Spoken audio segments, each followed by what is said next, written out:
Bapak Ibu yang terkasih dalam Tuhan Yesus Kristus, selamat pagi, salam sejahtera untuk kita semua. Warta jemaat kita pada hari ini Minggu 14 Juni 2020. Selamat melaksanakan ibadah Minggu di keluarga rumah tangga masing-masing. Semoga pelaksanaan ibadah kita tetap hikmat, kita dapat memuji serta memuliakan nama Tuhan dengan rasa sukacita di tengah-tengah pandemi COVID-19 ini. Tuhan Yesus Kristus memberkati dan melindungi kita semua. Amin. BPH Gereja Sinar Kasih mengucapkan selamat hari ulang tahun kelahiran dan ulang tahun perkawinan sepanjang 1 minggu ke depan. Tuhan Yesus memberkati. Ibadah Minggu tanggal 14 Juni 2020 kita akan menggunakan liturgi bentuk kedua dan dilayani oleh Ibu Pendeta Marilyn MTH. Untuk itu marilah kita persiapkan hati dan pikiran kita untuk memulai ibadah kita pada Minggu pagi hari ini. Jemaat kami undang berdiri.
Jemaat Tuhan, kita bersama-sama menerima votum dan salam. Di dalam nama Bapa, Anak, dan Roh Kudus. Dan Ia, Tuhan damai sejahtera, kiranya mengaruniakan damai sejahteranya kepada kamu. Silakan duduk kembali.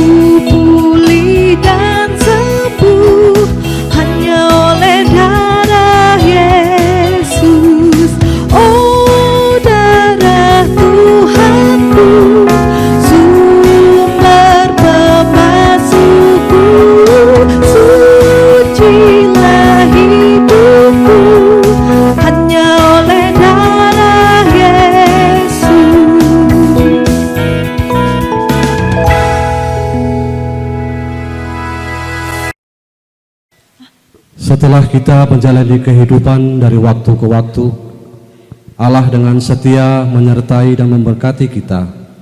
Namun betapa banyaknya kita masih tidak mampu menuruti perintah-Nya.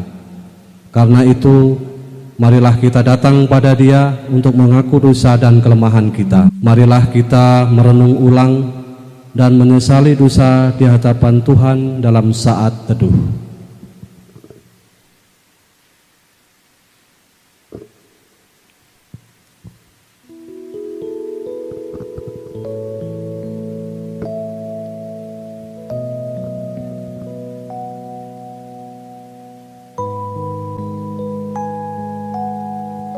marilah kita merendahkan diri di hadapan Tuhan Allah kita untuk mengaku segala kesalahan dan dosa kita. Bapa yang penuh kasih, kami mengaku semua dosa dan pelanggaran yang telah kami lakukan, baik melalui perkataan dan perbuatan. Kami mohon belas kasihan-Mu, berilah kami pengampunan dan damai sejahtera. Bebaskan kami dari dosa-dosa dan baharulah hidup kami. Dalam nama Tuhan Yesus Kristus, Sang Penebus kami. Amin. Jemaat diundang berdiri, kita bersama-sama mendengar berita anugerah. Kepada saudara-saudara yang sungguh percaya akan Kristus, yakinlah bahwa dosamu telah diampuni. Bersukacitalah dan bersyukurlah kepada Tuhan yang mengampuni dosamu.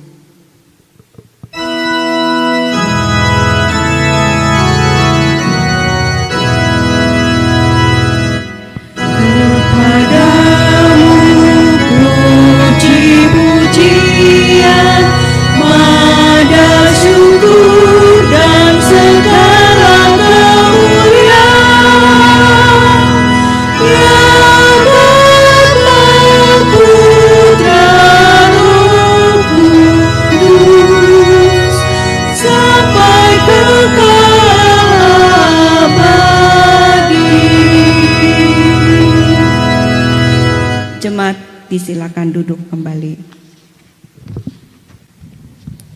Pembacaan Alkitab pada Minggu pagi hari ini sesuai dengan Almanak Nas GKI diambil dari kitab Kejadian pasal 18 ayat pertama hingga yang ke-15. Dengan perikop Allah mengulangi menjanjikan seorang anak laki-laki kepada Abraham. Kemudian Tuhan menampakkan diri kepada Abraham dekat pohon tarbatin di Mamre, sedang ia duduk di pintu kemahnya, waktu hari panas terik.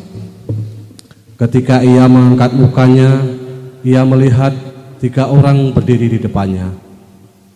Sesudah dilihatnya mereka, ia berlari dari pintu kemahnya menyongsong mereka, lalu sujudlah ia sampai ke tanah, serta berkata, Tuanku, jika aku telah mendapat kasih Tuanku, janganlah kiranya lampaui hamba-Mu ini. Biarlah diambil air sedikit, basuhlah kakimu dan duduklah beristirahat di bawah pohon ini. Biarlah ku ambil sepotong roti, supaya tuan-tuan segar kembali. Kemudian bolehlah tuan-tuan meneruskan perjalanannya, sebab tuan-tuan telah datang ke tempat hamba-Mu ini. Jawab mereka, perbuatlah seperti yang kau katakan itu.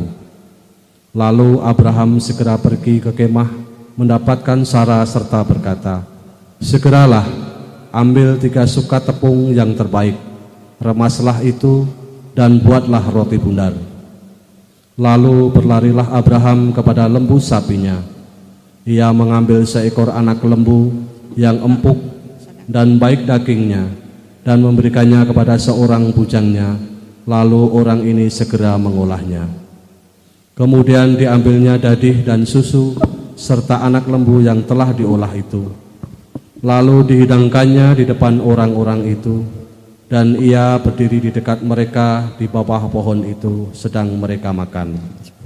Lalu kata mereka kepadanya, di manakah Sara istrimu? Jawabnya, di sana, di dalam kemah. Dan firman-Nya, sesungguhnya aku akan kembali tahun depan mendapatkan engkau. Pada waktu itulah Sara istrimu akan mempunyai seorang anak laki-laki, dan Sara mendengarkan pada pintu kemah yang di belakangnya. Adapun Abraham dan Sara telah tua dan lanjut umurnya, dan Sara telah mati haid. Jadi tertawalah Sara dalam hatinya, katanya, akan birahikah aku setelah aku sudah layu, sedangkan tuanku sudah tua? Lalu berfirmanlah Tuhan kepada Abraham, mengapa Sara tertawa dan berkata, sungguhkah aku akan melahirkan anak? sedangkan aku telah tua? Adakah sesuatu apapun yang mustahil untuk Tuhan? Pada waktu yang telah ditetapkan itu tahun depan, aku akan kembali mendapatkan engkau. Pada waktu itulah Sarah mempunyai seorang anak laki-laki. Lalu Sarah menyangkal, katanya, aku tidak tertawa, sebab ia takut. Tetapi Tuhan berfirman, tidak, memang engkau tertawa. Demikian pembacaan Alkitab kita pada pagi hari ini. Yang berbahagia ialah mereka yang mendengar firman Allah dan yang memeliharanya. Amin.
Saudara-saudara, sebelum kita bersama-sama mendengarkan firman Tuhan, mari kita berdoa.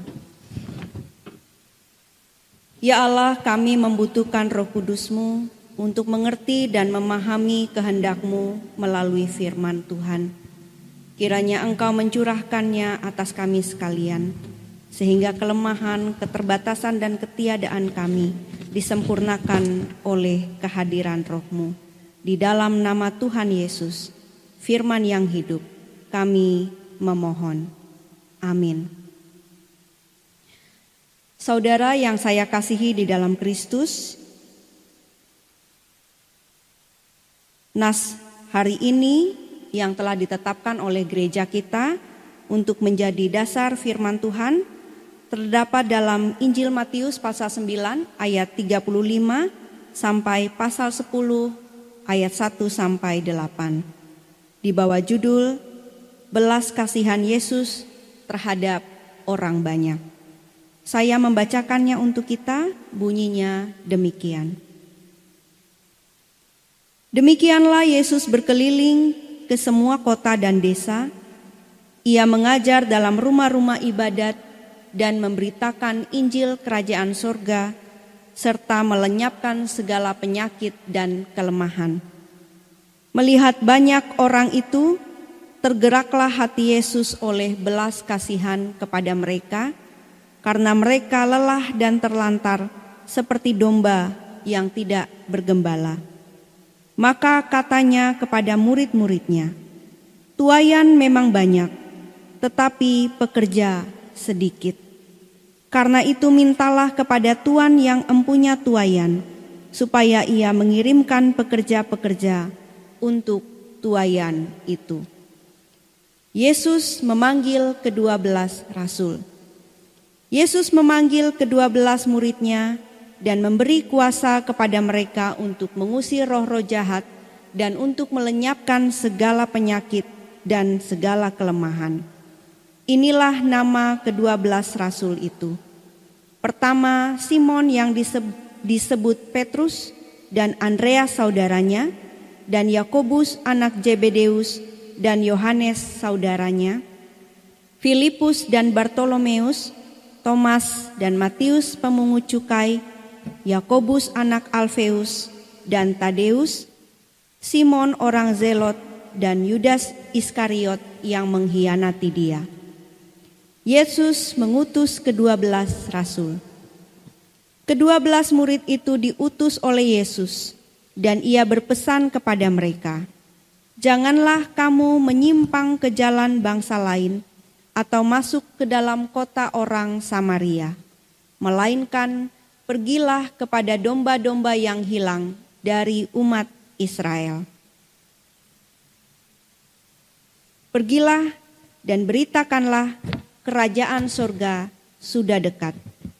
Sembuhkanlah orang sakit, bangkitkanlah orang mati, tahirkanlah orang kusta, usirlah setan-setan. Kamu telah memperolehnya dengan cuma-cuma, karena itu berikanlah pula dengan cuma-cuma." Shalom, apa kabar saudara-saudara di rumah? Minggu ini disebut dengan Minggu Trinitas, dan saya akan menyampaikan pemberitaan firman Tuhan dengan tema Spirit Belas Kasih Yesus. Saudara yang saya kasihi, saya punya pertanyaan. Mana yang sering kita lakukan saat ada orang terjatuh dan dipermalukan? Apakah kita menertawakannya atau segera menolongnya? Saudara, jujur, kedua hal ini pasti pernah kita lakukan, menertawakan orang atau juga menolong orang. Hanya saja, tindakan mana yang lebih sering kita lakukan dan tindakan itu didorong oleh apa? Itu menjadi penting.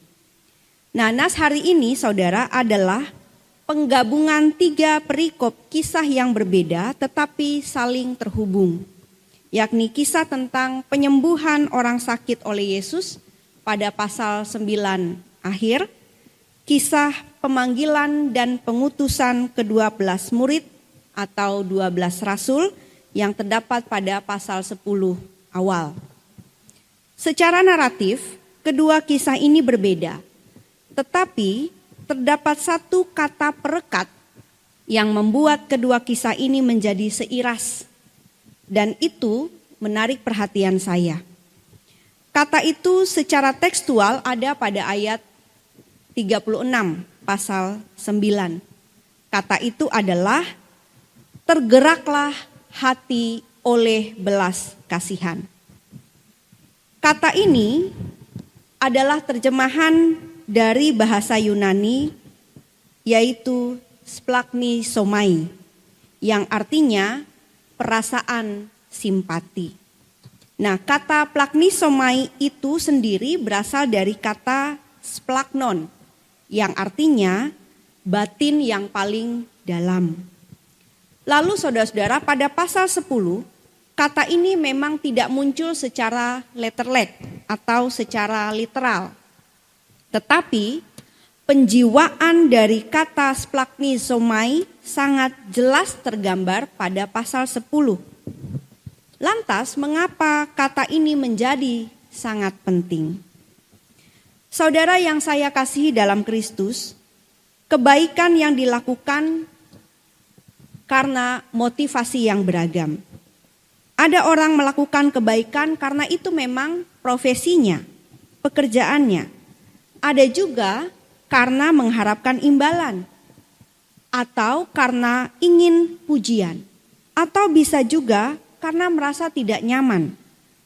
Bisa juga kebaikan dilakukan karena merasa kasihan, atau karena terpanggil untuk melakukan perbuatan baik, dan sebagainya.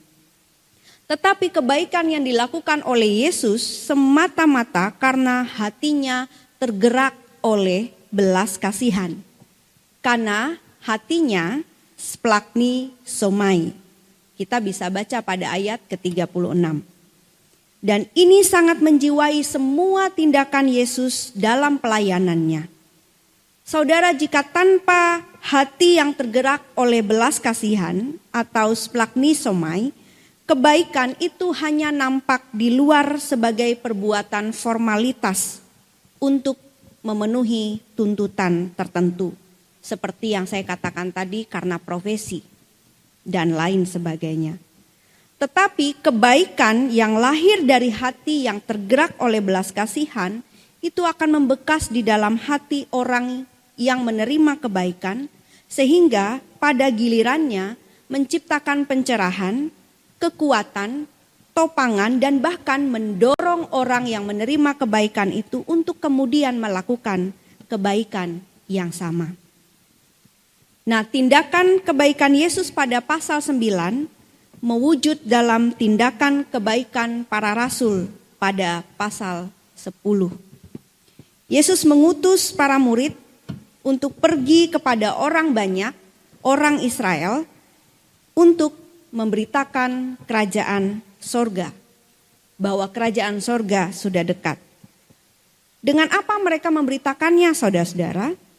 Tentu tidak cukup hanya berbicara, tidak cukup hanya secara verbal. Yesus menuntut mereka untuk berbuat kebaikan yang dilakukan, yang dikerjakan. Saudara boleh baca pada ayat 8b. Menarik bahwa pada ayat 8b Yesus mengatakan begini, "Kamu telah memperolehnya dengan cuma-cuma, karena itu berikanlah pula dengan cuma-cuma." Para murid sudah menerima kebaikan Yesus, maka mereka pun harus melakukan kebaikan yang sama. Yesus sudah mentransfer tindakan dengan spirit kepada orang banyak dan kepada para murid, karena kebaikan yang dilakukannya lahir dari hati yang berbelas kasihan. Jadi kata splagnisomai muncul pada pasal 10 secara tersirat dalam pesan Yesus untuk para murid. Yesus mengatakan mereka harus menyembuhkan, membangkitkan, mentahirkan, mengusir setan, dan seterusnya. Ini harus dilakukan atas dasar splagnisomai, atas dasar hati yang berbelas kasihan. Saudara-saudara yang saya kasih dalam Yesus, semua perbuatan, tindakan, pengajaran Yesus itu bermuara dari hatinya yang berbelas kasihan. Perbuatan belas kasih yang selalu dilakukan oleh Yesus itu menjadi jiwanya. Yesus menjiwai itu, menjadi panggilannya, menjadi hidupnya, dan caranya. Bahkan boleh dikatakan Yesus melakukan bukan hanya berbelas kasihan, tapi dia sendirilah belas kasihan itu. Belas kasih harus juga menjadi spirit kita, saudara-saudara. Kenapa? Karena jika kita menyebut diri kita pengikut Kristus, maka semua hal yang dilakukan oleh Yesus, termasuk pelayanan yang muncul dari hati yang berbelas kasihan pun harus menjadi cara hidup kita, orang percaya. Hidup kita mestinya menjadi hidup yang berbelas kasih. Ini harus menjadi the way of our life atau cara hidup kita. Kalau bicara soal cara, itu sangat teknis. Tetapi jangan lupa saudara-saudara, yang teknis itu lahir dari pengalaman merasa dan pengalaman berpikir. Cara itu lahir dari pengalaman-pengalaman keseharian kita, lalu kemudian mewujud dalam gerak dan kerja. Jadi sebenarnya hati yang berbelas kasih itu tidak tersembunyi di dalam bagian dari tubuh kita yang tersembunyi paling dalam, tetapi dia terlihat, nampak secara dinamis dalam kerja, dalam hidup. Artinya juga di samping itu saya ingin menegaskan bahwa ketika kita hidup digerakkan, dikerjakan, dilakukan dengan cara berbelas kasih, maka sebagai orang yang percaya berhentilah saling menyaingi. Berhentilah saling membenci, berhentilah saling mendendam. Betul, mendendam pun berasal dari hati. Tetapi hati yang membenci bukan mengasihi. Itu bukan yang dimaksud dengan splagni somai. Hati yang begini, hati yang mendendam, hati yang membenci, bukan hati Yesus. Ini cara hidup yang mematikan. Karena sebetulnya tidak ada sesuatu yang dapat hidup dengan cara-cara yang mematikan. Saudara masih ingatkan pertanyaan saya di awal tadi? Saya kira saudara sekalian dapat menangkap poin penting dari pertanyaan tadi dalam hubungannya dengan teks ini. Menertawakan orang yang jatuh bisa jadi tidak memiliki hati berbelas kasih. Bisa jadi tidak punya rasa simpati. Orang begini saudara-saudara bisa digolongkan sebagai orang kejam atau juga orang yang tidak punya hati. Tetapi orang yang segera menolong orang jatuh untuk berdiri, untuk bangkit adalah orang yang memiliki hati berbelas kasih. Hati berbela rasa, hati bersimpati, hati berempati. Dan Yesus adalah orang dengan tipe seperti ini. Mari kita sebagai pengikut Yesus pun harus setipe dengan Yesus. Sudah semestinya saudara-saudara hidup dan pelayanan kita lahir dari rasa belas kasih dan simpati. Dari splagni somai. Itu berarti bahwa pelayanan dan pekerjaan kita pun harus dimulai dari hati yang berbelas kasih. Saya kira orang akan menjadi semakin percaya kepada Yesus, semakin ingin mendengarkan firman Tuhan, semakin ingin menjadi bagian dari tubuh Kristus atau gereja, sejak mula-mula sampai detik ini, itu semua karena hati yang berbelas kasih. Saudara boleh baca dalam Kisah Rasul bagaimana gereja mula-mula, gereja purba berdiri. Semua itu terjadi karena ada kasih, ada belas kasih. Dan itu tidak bisa ditahan-tahan. Karena para rasul pada saat itu memberitakan Injil dengan tujuan untuk membangun hati jemaat berbelas kasih. Saudara yang saya kasihi di dalam Kristus Yesus, ketika selama ada orang percaya, selama ada gereja di muka bumi ini, hati yang berbelas kasih terus dihidupi. Harus terus menjadi cara hidup, harus terus menjadi spirit. Ketika mengatakan kata spirit, saya jadi ingat spiritus. Saudara, zaman saya kecil, saya suka melihat ayah saya menyalakan lampu strongking. Sebelum dipompa, pada mangkuk di dalam strongking itu diteteskan spiritus. Spiritus itu cairan berwarna biru yang mengandung alkohol yang mudah terbakar. Ketika dipompa, api dari spiritus akan menyambar kaus lampu pada strongking, lalu kemudian mengeluarkan cahaya. Nah saudara, spirit itu adalah spiritus. Percikan api yang memberikan semangat. Nah hati yang berbelas kasih adalah spirit itu. Hati yang berbelas kasih mengandung spiritus yang mendorong orang untuk berbuat dan bertindak. Tanpa spirit, kita tidak beda dengan orang bebal. Tanpa spirit, gereja dan orang percaya kehilangan gregetnya, kehilangan ciri khasnya, kehilangan cahayanya di muka bumi ini. Jika spirit hati yang berbelas kasih hilang, gereja akan redup dan mungkin pelan-pelan mati. Saudara, saya dan saudara harus punya spiritus. Harus membakar jiwa dan memberi cahaya pada dunia ini. Orang percaya harus menghidupi spirit belas kasih Yesus. Dan spirit itu harus terus hidup. Seperti Kristus yang hidup di dalam roh. Sehingga Injil akan selalu diimani. Dan gereja akan tetap hidup. Tuhan memberkati kita. Amin.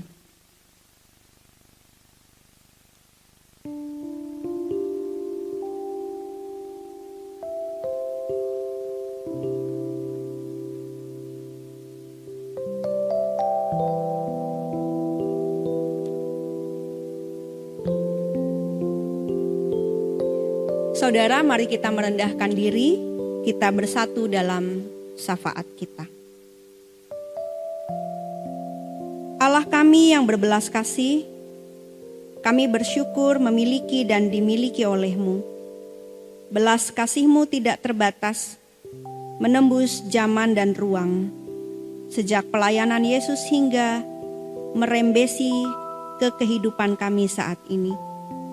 Kami bersyukur Engkau memanggil kami untuk turut dalam tindakan belas kasih-Mu setiap hari.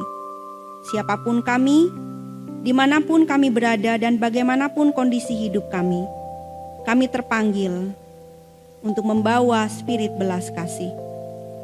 Kiranya dalam belas kasih-Mu Engkau hadir bagi mereka yang tubuhnya lemah dan sakit, yang jiwanya lesu dan letih, yang menggumuli banyak sekali persoalan, yang memikul beban berat, yang kesepian, yang ditelantarkan, yang lapar dan dahaga akan makanan, minuman, kasih sayang, perhatian, yang usahanya gulung tikar, yang dicurangi, yang menantikan sesuatu dalam hidupnya, yang mengalami kejatuhan dan kegagalan, yang hatinya penuh amarah dan kekesalan, yang merencanakan niat yang menentang kehendak-Mu, dan sebagainya.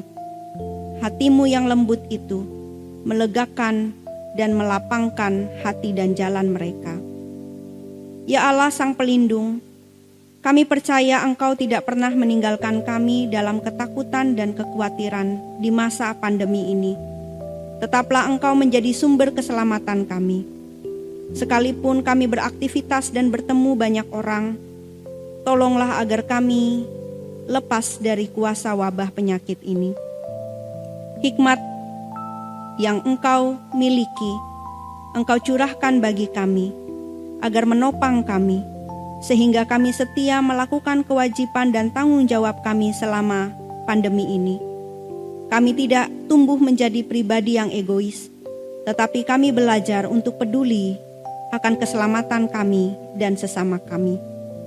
Allah kami yang penuh kuasa, kami mempercayai Engkau sebagai sahabat yang setia, sekaligus sebagai Tuhan yang berkuasa mengajar dan memimpin kami.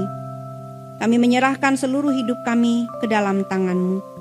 Berkatilah dan pakailah kami seturut dengan kemauan-Mu. Berkatilah gereja, berkatilah pemerintah bangsa kami dan bangsa-bangsa di dunia, agar nilai-nilai kemanusiaan yang telah Engkau ajarkan, yang lahir dari hati belas kasih, agar penghargaan terhadap semua makhluk akan terus bertumbuh dan menjadi gaya hidup, cara hidup kami. Dengarkanlah doa kami ini ya Allah, yang kami ucapkan di dalam nama Yesus. Bapa kami yang ada di sorga, dikuduskanlah nama-Mu, datanglah kerajaan-Mu. Jadilah kehendak-Mu di bumi seperti di sorga. Berikanlah kami pada hari ini makanan kami yang secukupnya. Dan ampunilah kami akan kesalahan kami, seperti kami juga telah mengampuni orang yang bersalah kepada kami. Dan janganlah membawa kami ke dalam pencobaan, tetapi lepaskanlah kami daripada yang jahat. Karena Engkaulah yang empunya kerajaan dan kuasa dan kemuliaan sampai selama-lamanya. Amin.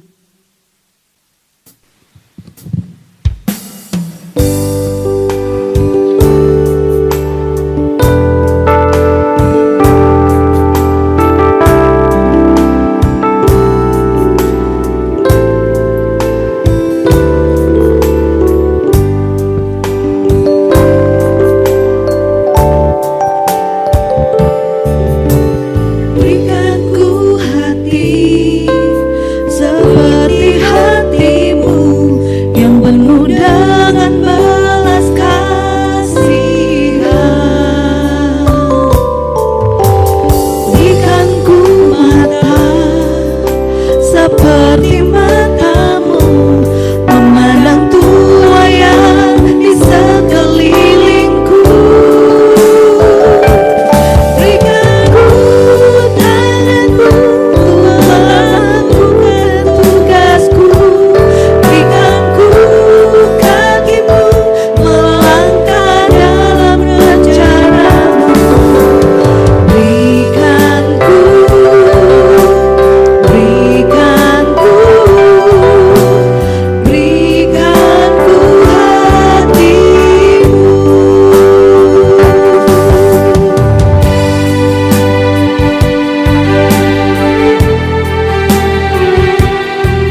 kita untuk memberikan persembahan dan sekaligus bagi kita untuk menyatakan kasih yang nyata atas anugerah dan kebaikan yang telah Tuhan berikan kepada kita.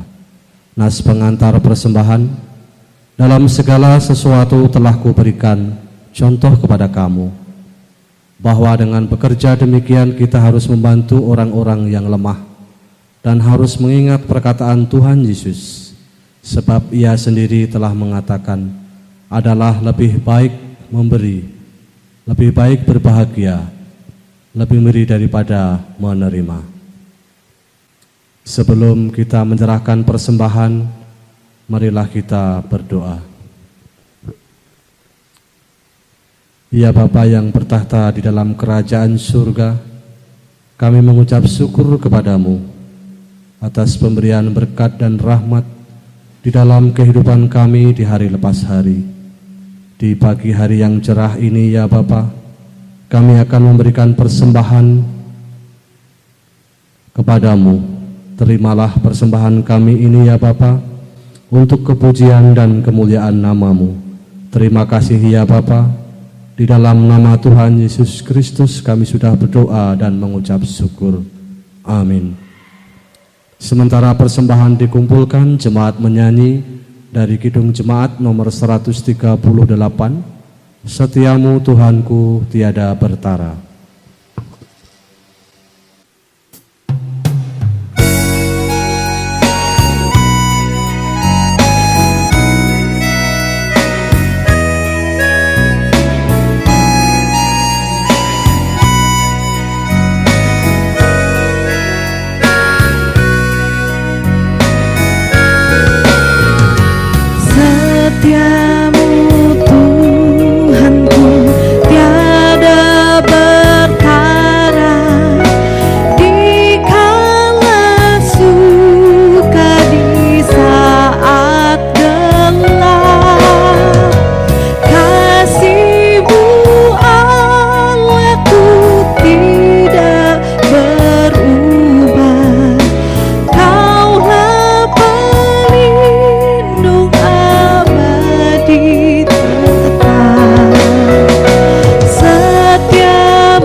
Saudara-saudara, marilah kita berdiri bersama dengan sekalian orang percaya dari segala masa dan segala tempat untuk mengikrarkan pengakuan iman Kristen.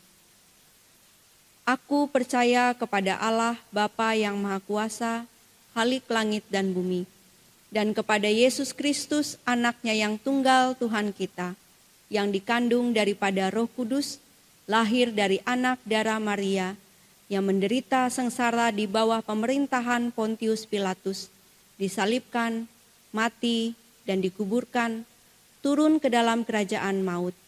Pada hari yang ketiga, bangkit pula dari antara orang mati, naik ke sorga, duduk di sebelah kanan Allah, Bapa yang Maha Kuasa, dan akan datang dari sana untuk menghakimi orang yang hidup dan yang mati. Aku percaya kepada Roh Kudus, gereja yang kudus dan am, persekutuan orang kudus, pengampunan dosa, kebangkitan orang mati, dan hidup yang kekal.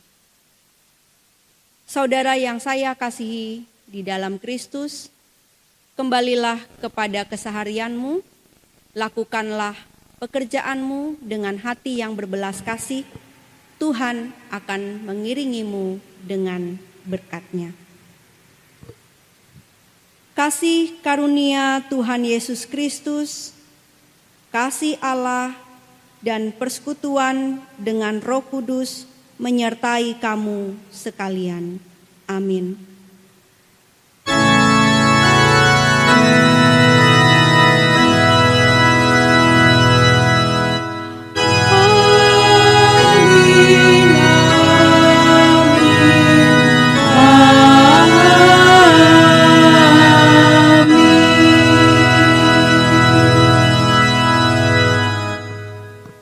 Ibadah selesai, Tuhan memberkati. Selamat hari Minggu.